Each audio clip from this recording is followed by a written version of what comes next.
오늘은 열왕기하 1장 13절에서 18절 말씀을 통해서 하나님을 존중히 대하는 삶에 대해서 함께 말씀의 은혜를 나누고자 합니다.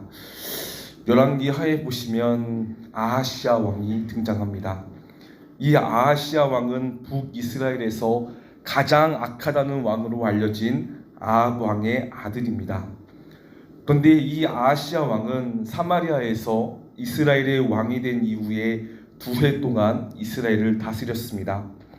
그런데 성경에서 이 왕에 대한 평가는 다음과 같습니다. 주님께서 보시기에 이스라엘을 죄에 빠뜨리게 한 그의 아버지와 어머니가 걸은 길과 여로보암이 걸은 길을 그대로 따라갔다고 말입니다. 그러면서 아하시아 왕은 바알을 섬기고 그곳에 절을 하면서 그의 아버지가 한 것과 마찬가지로 이스라엘의 하나님께서 진노하시게 하였다고 성경은 그에 대해서 평가하고 있습니다.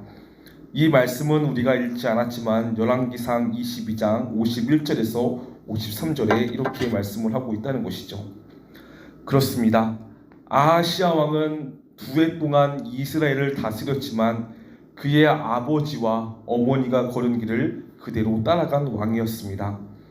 그러면서 아버지 아합이 죽은 뒤에 모압이 북이스라엘을 반역했음에도 불구하고 여전히 그는 바알을 섬기며 삶을 살아가고 있었습니다. 그런데 그때 아하시아 왕은 사마리아에 있는 그의 다락방 난간에서 떨어져 크게 다치는 일이 발생했습니다. 그래서 그는 사절단을 에그론의 신 바알세불에 보내어 자기의 병이 나을 수 있는지를 물어보게 하였습니다. 그러나 그때 주님의 천사가 엘리야 선지자에게 나타났습니다. 그리고는 엘리야에게 사마리아 왕의 사절단을 만나서 너희가 에그론 신 바알세불에게 물으러 가다니 이스라엘의 하나님이 계시지 않냐고 전할 것을 명령을 하였습니다. 그래서 엘리야 선지자는 주님의 천사가 명령한 대로 사절단을 만나서 주님의 천사가 말하라고 한 말들을 전하였습니다. 그러자 이 말을 들은 사절단들은 바알세불에게 가던 길을 돌이켜 아하시아 왕에게 돌아서서 이와 같은 말을 전하였습니다. 그러자 아하시아 왕은 사절단들에게 말은 한 자가 엘리야 선지자임을 믿고 50부장에게 부하 10명을 딸려서 엘리야 선지자에게 보냈습니다. 그런데 여기서 아하시아 왕이 엘리야 선지자에게 그들을 보낸 이유가 무엇입니까? 엘리야에게서 직접 하나님의 말씀을 듣기 위함이었습니까? 그것은 아니었습니다. 아하시아 왕은 엘리야 선지자에 대해서 미리 알고 있었습니다. 왜냐하면 엘리야 선지자는 자신의 아버지인 아합 왕에게 있어서 원수 같은 선지자가 바로 엘리야 선지자였기 때문이었습니다. 그러기에 아하시아 왕은 50부장에게 10명의 부하를 붙여 엘리야 선지자에게 보낸 이유는 결국 엘리야 선지자를 조롱하며 그를 사로잡기 위함이었습니다.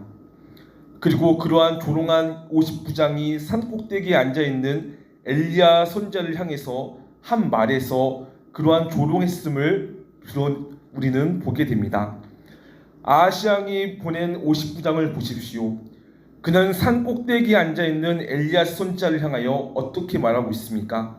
우리가 읽진 않았지만 열왕기하 1장 9절에 보시면 이렇게 말씀합니다. 어명이요 하나님의 사람에게서는 내려오시오라고 외쳤습니다. 그런데 여기서 어명이요라는 표현은 주로 선지자들이 하나님의 말씀을 전할 때 사용한 표현이었습니다. 선지자들은 어명이요라는 이러한 표현을 사용하여 하나님의 권위로서 하나님이 말씀하신 것처럼 말하였던 것이죠. 그러므로 50부장이 그 표현을 사용한 것은 그가 왕의 권위로서 왕이 말하는 것처럼 말하였다고 할 수 있습니다. 그만큼 50부장은 왕의 명령이 절대적이라고 생각을 했던 것이죠. 근데 중요한 것은 50부장은 그렇게 말하면서도 엘리야 선지자를 향하여 하나님의 사람이라고 불렀던 것입니다. 이 말은 하나님의 사람에게도 왕의 명령이 절대적이라는 말이라는 것이죠. 다시 말해 50부장이 엘리야에게 왕의 명령이 절대적인 양 무례하게 어명이라고 명령조로 말하는 것은 하나님조차도 왕의 권세 아래에 있다고 말하는 것과 다름이 없었습니다. 그만큼 59장은 하나님을 무시했고 하나님의 사람을 무시했고 엘리야 선지자를 조롱하였습니다. 근데 그것도 몇 번이나 했습니까? 결국 2번씩이나 그러한 일을 했던 것이죠. 그러나 경고롭게도 그럴 때마다 엘리야 선지자는 59장에게 내가 하나님의 사람이라면 불이 하늘에서 내려와서 너와 내 부하 심령을 모두 태울 것이라고 말씀하였습니다. 그러자 어떻게 됩니까? 불이 하늘에서 내려와서 59장과 심령의 부하들을 태워버렸습니다. 그것도 2번씩이나 말입니다. 하지만 여기서 더 놀라운 것은 이러한 사건 소식을 들었음에도 불구하고 아하시야 왕의 생각과 태도는 바뀌지 않았다는 것입니다. 그러기에 그는 오늘 본문에서 또다시 엘리야 선지자를 상대하고자 59장과 3명의 부하들을 또다시 엘리야 선지자에게 보냈습니다. 그런데 여기서 놀라운 변화의 사건이 일어납니다. 그것은 바로 아하시야 왕이 변화된 일이 아니라 59장에게 변화가 생겼던 것이었습니다. 그들은 앞서서 선지자들이 하나님의 말씀을 전할 때 사용한 어명이오라는 말로서 왕의 권위를 내세우며 하나님의 사람인 엘리야 선지자에게 압박하려 들지 않았다는 것입니다. 오히려 59장은 오늘 본문에서 어떻게 대하고 있습니까? 엘리야 선지자를 향하여 어명이오라는 말 대신 직접 엘리야 선지자에게 올라갔습니다. 또한 그는 엘리야 선지자 앞에서 무릎을 꿇고 애원하며 하나님의 사람께서는 우리의 청을 물리치지 말아 주십시오. 나의 목숨과 어른의 종들인 이 신명의 목숨을 귀하게 여겨주십시오까지라고 하면서 간청을 하였습니다. 이는 앞서 2번의 그들의 모습과는 완전히 대조를 이룬 모습이었습니다. 즉 변화된 모습으로 59장은 하나님의 사람인 엘리야 선지자를 대했던 것이죠. 그러자 어떤 일이 벌어집니까? 이러한 3번째 59장은 자신과 자기들의 부하의 생명을 건질 수가 있었습니다. 즉 그들은 하나님께서 악인들에게 내리시는 소멸하는 불로 인하지 않으면서도 생명을 잃지 않고 건질 수 있게 되었던 것입니다. 그런데 여기서 3번째 59장이 죽지 않고 목숨을 건진 사건에서 시사하는 바가 무엇입니까? 그것은 바로 하나님을 무시해서도 안 되고 하나님의 사람을 무시하면 결코 안 된다는 것을 말씀해 주고 있습니다. 성도 여러분, 앞서 2명의 59장은 왜 죽었습니까? 그들은 하나님을 무시하였기 때문이었습니다. 또한 하나님의 사람인 엘리야마저도 무시하였기 때문이었습니다. 그리고 그 결과가 어떻습니까? 하나님께서 내리시는 불에 의하여 모두가 태워 죽임을 당하였습니다.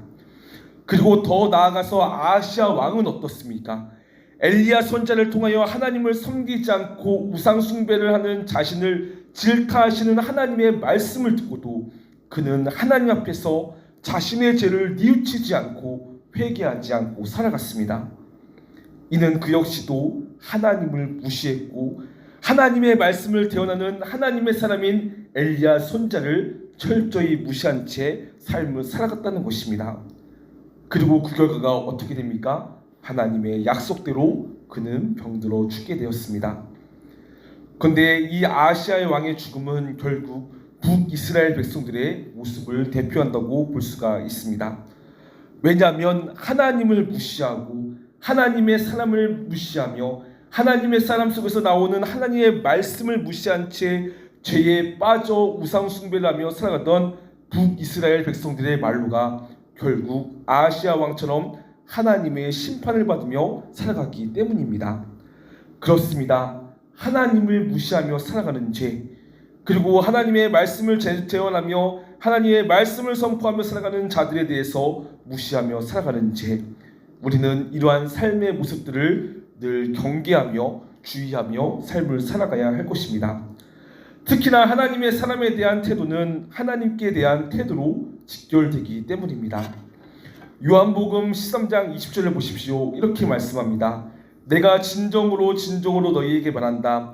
내가 보내는 사람을 영접하는 사람은 나를 영접하는 사람이요 나를 영접하는 사람은 나를 보내신 이를 영접하는 사람이라고 말입니다. 이는 역설적으로 하나님의 사람을 존중히 여기는 것도 하나님을 존중히 여김을 말해주고 있다는 것입니다. 따라서 우리는 하나님을 무시하기보다는 오히려 하나님을 존중히 여기며 삶을 살아가야 할 것입니다. 다시 말해 하나님을 존중히 대하며 삶을 살아가야 한다는 것입니다. 또한 우리는 하나님의 사람을 무시하기보다는 오히려 존중히 여기며 하나님을 존중히 여기며 삶을 살아가야 한다는 것이죠.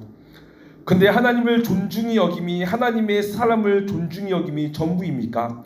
그것은 아닙니다. 그렇다면 하나님을 존중히 여김이란 또한 무엇입니까? 그것은 바로 하나님의 명령을 따르는 것이 하나님을 존중히 여기는 것이라고 오늘 본문에서 나오고 있습니다. 15절을 보십시오. 주님의 천사가 엘리야에게 말하였습니다. 그와 함께 내려가거라.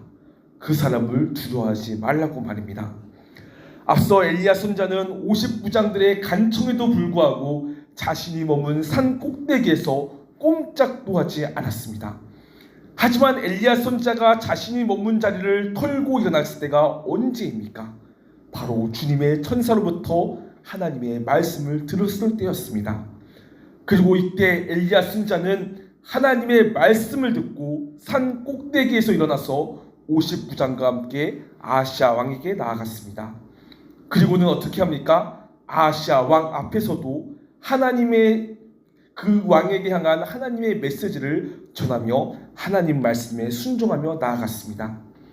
이렇듯 엘리야 선자는 아하시아 왕과 달리 또한 앞서 두 명의 50부장과 달리 하나님의 말씀에 순종하며 하나님을 존중히 여기며 살아갔습니다.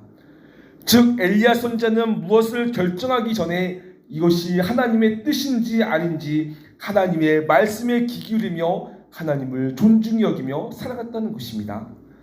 그뿐이겠습니까? 엘리야 선자는 앞서 50부장들이 자신을 비하하며 비꼬며 할지라도 내가 하나님의 사람이라면 불이 하늘에서 내려와서 너와 내 부하 10명을 모두 태울 것이라고 선포하면서 하나님의 약속의 말씀을 굳게 믿으며 하나님을 존중히 여기는 삶을 살아갔습니다. 근데 중요한 것은 저와 여러분들의 삶 가운데 하나님을 존중히 여긴다고 하면서도 우상을 멀리하며 살아가는 변화되는 모습들이 삶 가운데 나타나기를 우리는 하나님께 갈망해야 한다는 것입니다. 성도 여러분, 사람을 살리기도 하시고 거두어 가시기도 하시는 분은 하나님밖에 없습니다. 또한 생명의 주관자 되실 뿐만 아니라 하나님께서 능치 못하실 일은 전혀 없으십니다. 이는 우리가 아시아 왕처럼 바알을 의존하며 헛된 우상을 붙들고 살아가는 것이 아니라 하나님만을 절대적으로 신뢰하며 의존하며 살아가는 자들이라는 것입니다.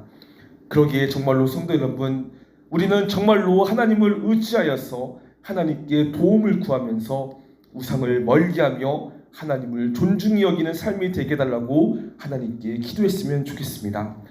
또한 정녕 하나님의 사람을 존중히 여기면서 하나님을 존중히 여기는 삶을 사는 믿음을 부어달라고 하나님께 회개와 간구의 기도로서 삶을 살아갔으면 좋겠습니다. 정말로 성도 여러분, 살아계신 하나님을 업신여기지 마셨으면 좋겠습니다. 또한 살아계시고 전능하신 하나님을 자신의 이익을 위해서 우상하지 마십시오.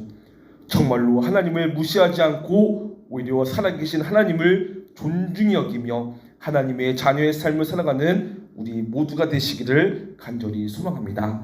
이를 위해서 기도하는 이 새벽이 되기를 또한 소망합니다. 이 시간 기도하며 마치겠습니다.